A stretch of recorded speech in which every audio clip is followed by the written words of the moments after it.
Hey everybody, I'm your host for this package, Ethan Walker. And join me today as we sit down with the co-founder of FÄNOM Comics and talk about the company's history, their operations, and the near future to come.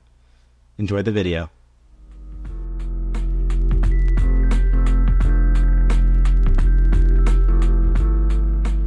How did FÄNOM Comics start?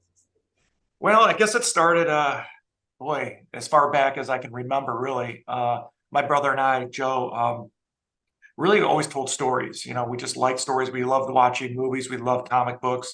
So it was always in our back of our brain to tell stories or put something on paper. So, you know, as time went on, I'd say probably in our 20s, we really started doing a lot of screenplays. And we just started writing things that we thought was, you know, that were sort of in our wheelhouse, what we liked. And it was really hard to kind of push that out any further, just because we weren't professional writers, but we had a lot of great ideas. And we definitely went out west, talked to some studios, but it was really hard to control our properties, our ideas. We were just, we weren't able to, just long story short. So we thought what a great idea was to put all our stories, our movie scripts to paper. And the graphic novel, the comic book, was just the perfect setting because it locked down our ideas that were in our head, but it also really protected us, that nobody can come and say, hey, we had something similar. Our ideas are now on paper and they're locked in. What were some comics or other media that inspired you to want to make this? Well, FÄNOM, we were coming out with 6 titles off the bat, but they take a while because we're not coming out with the monthly book, the monthly issue. We're just coming out with a year of issues, 12 issues, boom, and we can read them, just all at once. So it takes a while. But with saying that, the reason why we're doing that is because, back in the day, we would read the Batmans, the Iron Mans, Captain America's, and especially Star Wars. I think Star Wars worked on many levels where we saw the movies, but really they came out with just some exciting comic books that took off after the initial episode 4. I'm dating myself, but it was fantastic. So Star Wars, really, from the movie side and from the comic book side, is really what influenced us. It's just because the art was great, the stories were great, and really, if you go back to some of the books that were after the original Star Wars, it was kind of Guardians of the Galaxy. I mean, it really was. They sort of had the same kind of characters, the same sort of vibe, and it was fantastic. What was the hardest challenge of creating this company? I think with everything, nobody wants to say it, but it's money, right? It's time and money. That doesn't change at any age. It really is time and money. So I think what we always wanted to do was wait till we could really bring in some of the top artists and some of the top writers that could really assist us in bringing our stories to life. So Joe and I just sort of kind of waited. We had careers. We did what had to be done to really kind of be able to go and get those artists. So if you look at the people that have joined us, you've got Chuck Dixon, the writer, FÄNOM. You've got Tony Bedard, writer, FÄNOM. You got McDaniels. You got Ivan Nunes. You've got Lee Duhigg. You got all these DC and Marvel guys that we've always really, really, really enjoyed. Just throughout the years. So I guess we had the time to wait, but then we also had the resources to go out and get the best artists to tell our stories. Are all the stories that are being put into comics yours and your brother's, or are they also stories being pitched from other creators? All of our stories are ours, except for the last one where we're working with Mel Rubi, and Mel is an artist that really is phenomenal. He did a 100 Ninja Bear for us, and he had a phenomenal superhero story that we just fell in love with. So we're working with that one too. But really, we've had a lot of writers pitch us our stories, but we sort of say the same thing. We'll read them, we'll do a non-disclosure, we'll do a confidentiality agreement, but we we don't want to be put in the situation that we feel that someone's idea gets into our head subconsciously. So even Joe and I really tend not to watch, movies anymore, new movies, because we don't want those ideas somehow getting into our head. So we do accept them, but we do not look, unless it's something unbelievably crazy great. We've waited this long, we're getting old, so we've waited this long to tell our stories. We started telling stories when we were your age. I mean, really, you remind me of us at that age, but it takes a while. It's not a sprint. But it's sort of a marathon. So we try to do it the right way.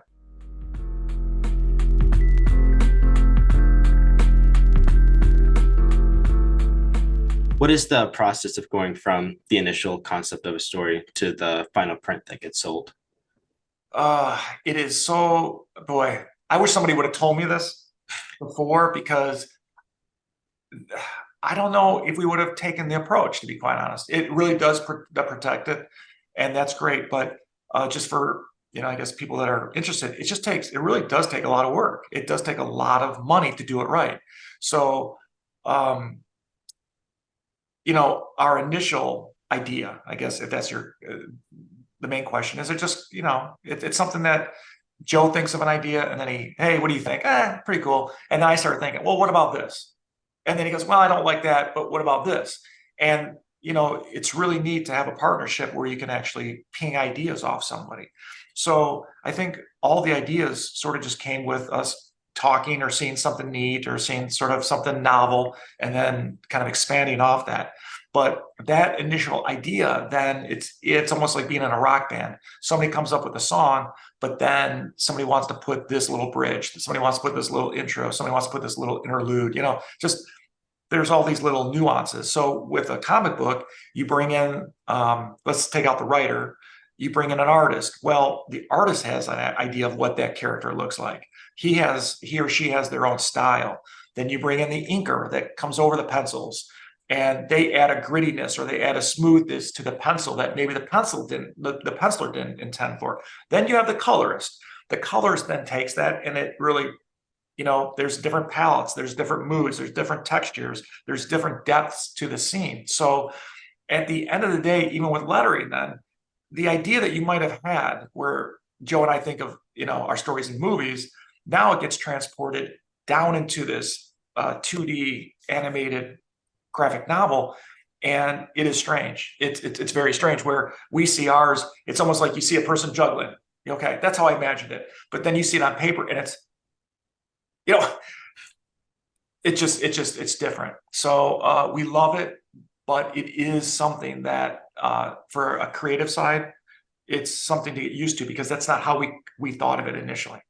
So it's the graphic novel process has been a very interesting, and we've learned a lot. We actually learned to be better writers, because you have to be more concise. You have to be to the point. Nobody reads a comic book and wants to sit there and wait for like a dialogue, right? You don't want to read a page of someone's thoughts. You want to see it. Boom, boom, boom. And so we became better writers, better storytellers, I should say, through the graphic novel process.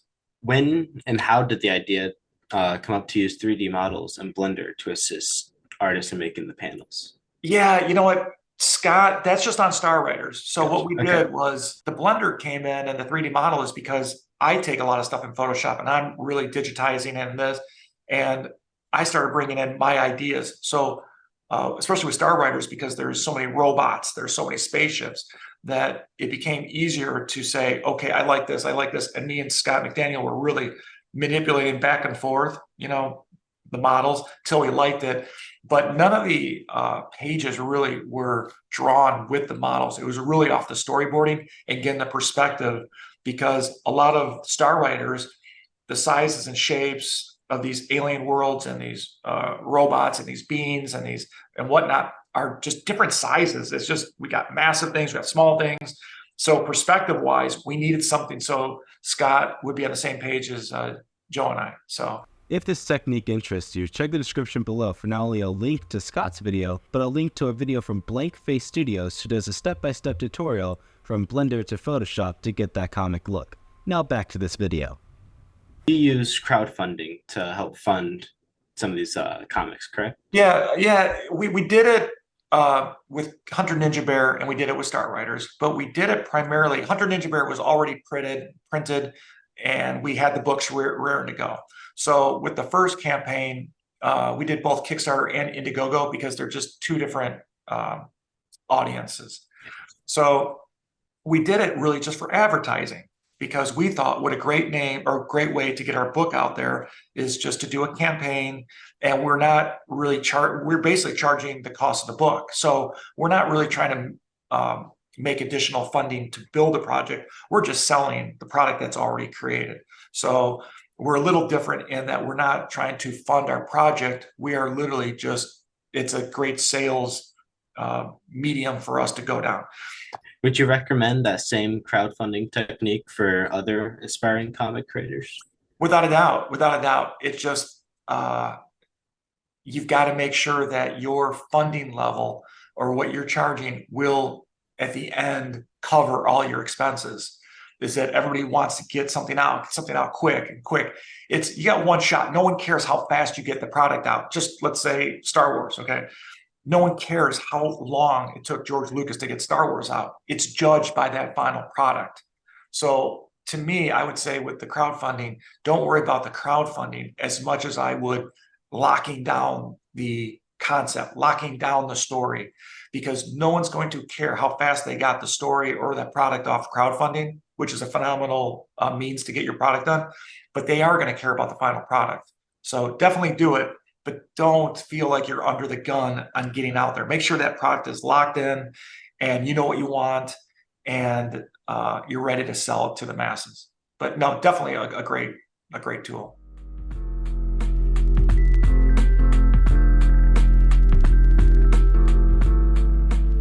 Speaking of Hunter Ninja Bear, when I met you in Chicago at Fan Expo, you mentioned that there were being VFX tests done for that. Yeah.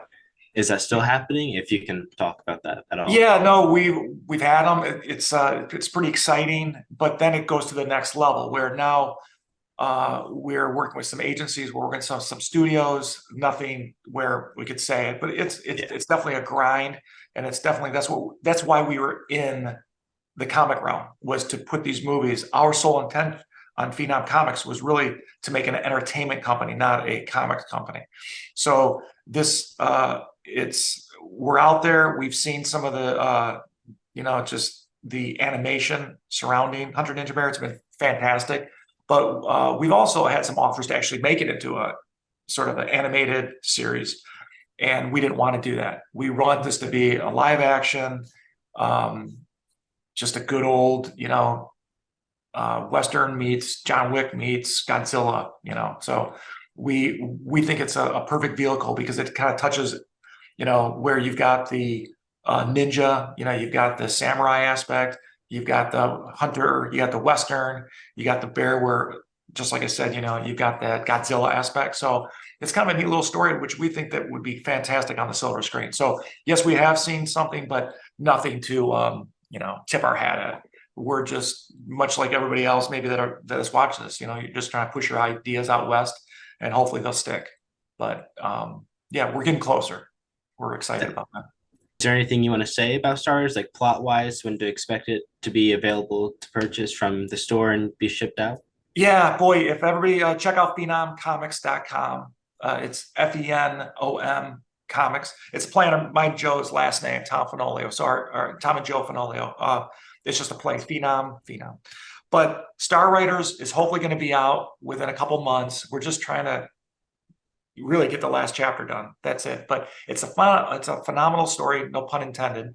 But it's really about what happens when, you've got all, just especially politics, you've got everything's gender related, everything's sexual related, everything's religious related, everything's politically related. Everything is just, it seems like everything's infused with all these very complicated topics. What we want to do with Star Riders was take all that away and just say, well, what happens when all that is stripped away? What you are on the outside is gone. It's what's in the inside. So Star Riders is it's a very Star Wars-ish kind of story, but at the heart of it, it's kind of a thoughtful voyage into what makes a person. And exterior things are very important, and all those discussions are definitely warranted. That's what makes us great as a people, as a human race, is that we keep evolving and keep learning more and more about ourselves and who we are. But where does it start? Is it the cover of the book, or is it what's inside the book? And I think Star Riders does our best way to kind of thoughtfully dive into the world of quantum physics, but also what's down in each other, in everybody's core existence.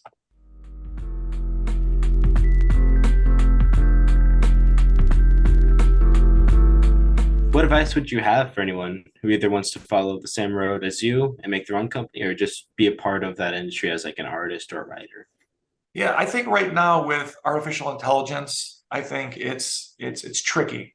On one front, I think everybody thinks that they can do it, and on the other front, I think that the artists aren't getting enough credit that they deserve.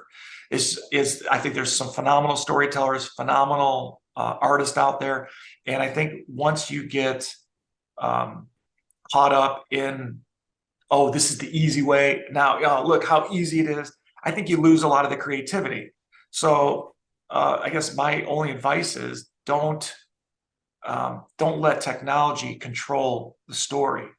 You let the story control what you're putting out there. So if you view your story as a great graphic novel or a movie or this, make it that. Don't let someone say, oh my God, I know a buddy down the road that's a great artist and he's free. Well, sometimes you get what you pay for. So just, if that artist is what you envision, then go for that artist. Let him or her do it.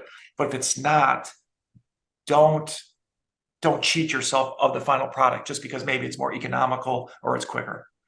Just look at me. Hey, I started a long time ago. We were determined to do it right. So I guess my advice is don't take 50 years, obviously, but don't feel like you're under the gun. Just take your time. You went to school for engineering, correct? Yeah.